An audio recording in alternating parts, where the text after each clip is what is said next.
Oh, I ended up God. leaving the convention, going back to my hotel room, changing my underwear and my pants, and then going back to Amazing. the convention. I ended up choosing It's my got pants. sad music playing, like Mr. Krabs on the world's smallest violin, but he seems very proud of this. He's now told this story twice. This feels like it must have been the most exciting moment of his entire being. Like the entire 27 years he's spent on this planet all led up to that moment of filled trousers from the hug. So like he's just very upfront with everything about himself, and he is a virgin, or was a virgin when this was filmed, which I imagine most of you are saying like, yeah, that sounds about right, that's par for the course being a moderator. But his story, like his X-Men origin story, is probably a little different than what you're expecting. He is a virgin by choice. He had a girlfriend, he says it'd been about 10 years, and the reason they broke up is because he didn't want to fuck her without a condom, and she was insistent on him clapping her cheeks raw. I mean, of course, you have to take all this with a grain of salt. There's a possibility he's just making up erotica fanfic here. It could not be real, but he is telling this story about his previous girlfriend, and now it's been 10 years, and he doesn't masturbate, and he doesn't watch porn. All he does now is have wet dreams and make sexually charged tweets and shit all the time. He also then told a story about how he went up to some girl's hotel room during a convention, and she got naked, and then he said, "Nope, I'm out of here, not doing that." He is saving himself for the right girl. So he is a virgin by choice until he meets a fucking angel, which is totally fine. You know, he shouldn't feel pressured into having sex if he doesn't want to. But then on the flip side of that coin, why is he always talking about sex? Like, that is his whole brand, is always talking about sex. He has built a reputation on Twitter for like replying to female streamers' tweets with like pictures of himself and then making conversational sexual topics out of it. It's very weird. So if he is choosing not to have sex, why does he just always talk about it? And then in the same interview, the interview is fascinating, by the way. In that same interview, he says that there's really no streamer that he'd even want to date. Yet he is always like horny posting in their chats and on Twitter. It's so interesting.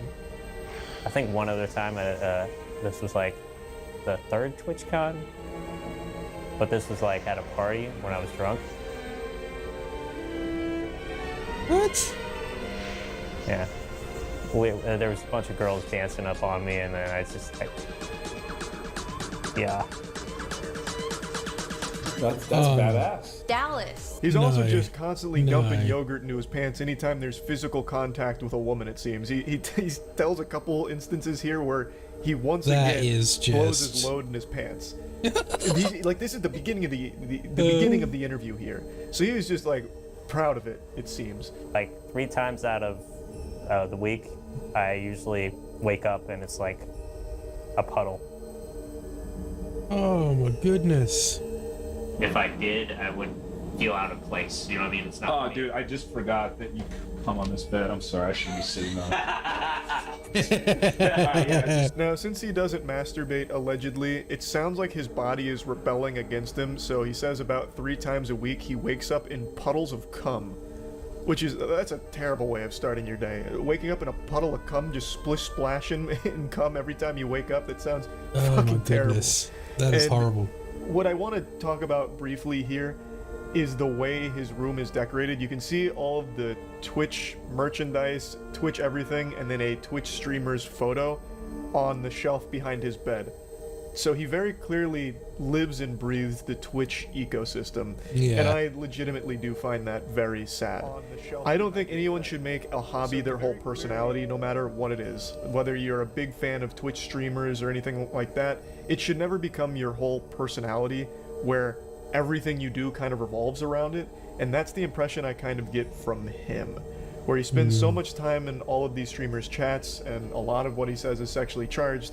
And it translates into the real world where he has all of this Twitch stuff everywhere, including like a picture of a streamer that he really, really likes. It almost makes it seem like something out of Hey Arnold with Helga and like the monument she builds for Arnold.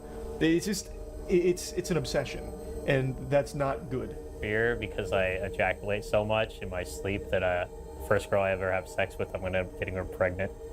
I also know that because like I got tested for my sperm, and it's like I got like those double-headed. My sperm count is up there.